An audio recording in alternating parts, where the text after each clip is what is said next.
Hello, good morning, my friends. Today we want to look at benefits of women as mentors. And before I go ahead, let me quickly announce to you that a female mentor is called femtor. So today you'll find me interchanging between the word mentor and femtor. A female mentor is called femtor. After I published that we will be looking at women mentoring men and the benefits thereof, some male friends whom I would, for friendship's sake, refuse to call chauvinist, reached me. Some through text messages, some through emails, and one accosted me real life and reacted to the idea of women mentoring men in this manner. Let me read some of the comments made by some men to that idea. One said, Bola, don't teach that rubbish. Can women mentor men? What do you mean? Another one said, women mentor men? What have women to teach men? How to nag? How to say no in bed? Bola, you are funny. Another response to the promotion was, in your wildest imagination, will you allow women to lay hands on you? Can women do spiritual impartation for you? You want to kneel down before a common woman to lay hands on you, Bola? Another response I got is your lectures on mentoring are interesting, and I'm thinking of inviting you to teach mentoring in a seminar in our church. But this one on women mentoring men, I don't understand. Women to mentor me? Who are the women to mentor me? To teach me what? Bola, don't reverse the order created by God. Normally, you will expect that women would not let go of this without response.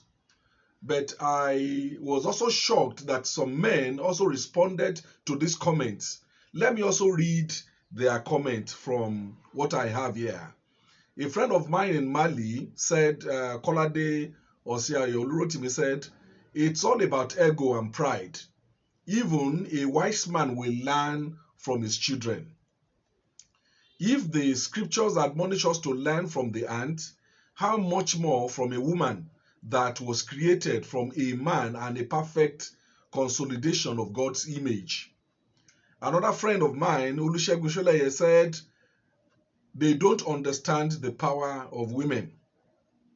Otumba Bayo Abolari said, that is the reason why Nigeria remain where it is.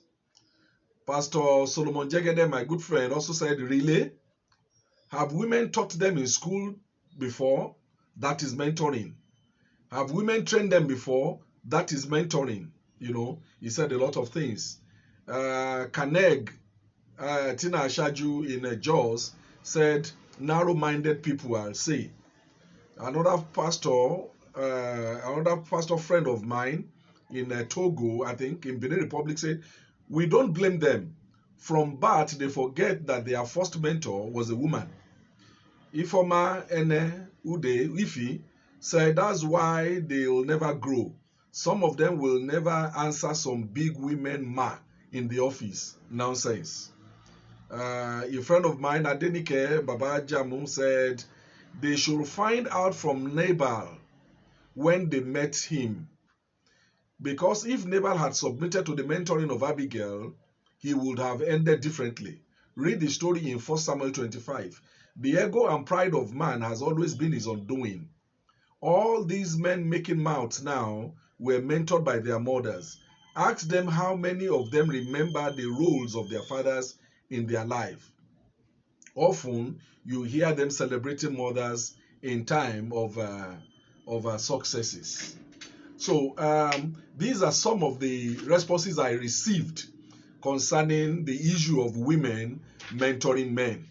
Now, let's look at it. What happens when women mentor men? Julia Carpenter, one of the researchers in CNN Business Desk, said, we are used to seeing men as mentors. We are used to seeing them mentor other men, and we are also getting used to seeing them mentor junior women. As more women enter position of leadership, we are also seeing a growing number of senior women mentoring other women. But there is a mentor-mentee relationship where that we are not familiar with, and that is senior women mentoring junior men. Not much research has been done on women mentoring men because it is thought to be a relatively new area, and the society frowning at it. But we fail to understand that women have been playing some kind of mentoring roles in the lives of all. Women as mothers are femtors. Women as teachers are femtors. Women as preachers are femtors.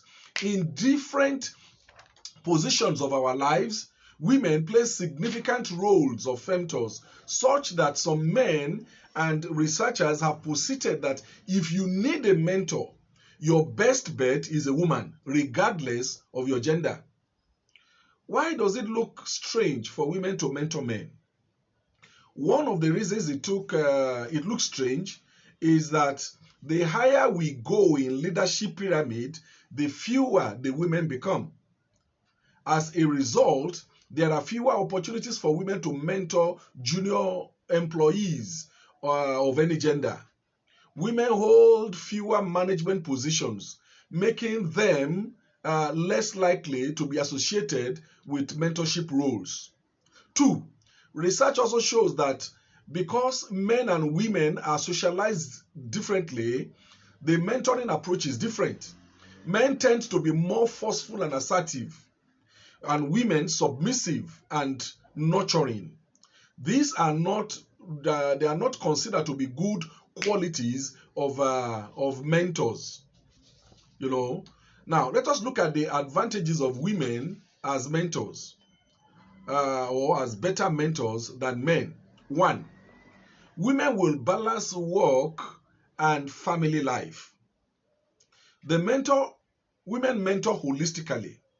Women are gentler than men, more critical, detailed, and emotional. No wonder most men would reserve their decisions on some issues till they hear from their wives at home. In so many organizations, female executives are often more approached. People approach the female executive for different advices than males. Questions about work-life balances are more common. And female when you have a female mentor, she tends to think more of your family, tends to think more about the feelings, asking about your wife and stuff like that. But men is all about work, because they always think about how to provide for the family. The mentality is very deep in men. 2, women approach is always different. If you observe very well, women tend to lean towards feelings. Women are more about chemistry in this relationship, while men, when they do their mentoring, it is more focused on this is how you can climb the ladder. These are the steps. Here is how to do it.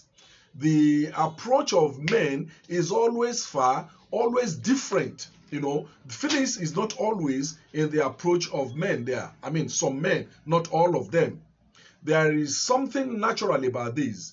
Men will mentor a junior employee with less thought about rapport or bond. Meanwhile, women will spend more time trying to establish that trust on the front end of their relationship. 3, the maternal instinct of the women. Women are disposed to be ready to help. They listen, they are sympathetic more than men do. Though some school of thought feel these are not top qualities expected of, in mentoring, but these qualities are still very necessary in a world where things are very unpredictable. If mentoring involves counseling, women are best bet for this. The maternal instinct of women, the fabled sixth sense of women, the milk of human kindness that flows from their hearts will melt heart of any mentee. 4, women often go the extra mile.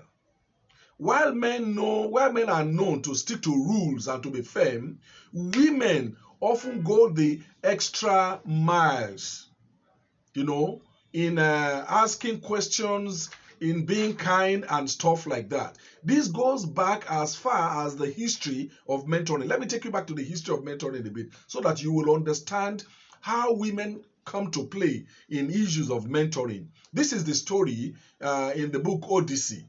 Odysseus left home, his home, to fight in the Trojan War. But before he leaves, Odysseus asks a wise old friend to watch over his son Telemachus while he was away. That friend's name is called Mentor. While Odyssey was fighting, the goddess, we call the goddess Athena, also disguised herself as a mentor to watch over Telemachus, thus creating the first history of a female-male mentoring relationship. People who have been mentored by women have this to say. They say women mentor holistically. They are lovely, but they didn't suffer fools. They don't suffer fools gladly. When a woman needs to be firm, they become very firm when they have to be firm in these issues. No wonder some women are seen as very strict disciplinarian in some organization. I remember a lady here in Nigeria who became the vice chancellor of a university. I had an interview with her much later in life. This lady told me something that, look, immediately she was appointed the vice chancellor of the university, most men in the university, they were like, oh, she's a woman, what will she do? She's a woman, what can she do? Things went on that way. And that whenever she makes any kind of rule, or maybe she makes any kind of advice, people don't like to stick to it. And the woman responded. She responded very heavily in such a way that at the end of the day, many of these professors in the university were dismissed. And I have seen it in different organizations where you see women who are ahead there. We push them to become very strict disciplinarian because many of us try to undermine them. What we are saying in this is that when a woman is in position of power, if she needs to be strict, she can be strict. Don't always think that she's a woman, what can she do? She's a woman, what can she do? It doesn't follow that way. So I believe that women can mentor and they mentor properly. I have also, in my few years as a journalist, or in my long years as a journalist, I have worked under men as editor, I've worked under women as editor. And I found out that, look, some of them, the women are doing very, very good. I don't really know what your experience is, but I believe that women are good mentors.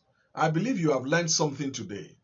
Until I come your way next week, thank you so much. God be with you.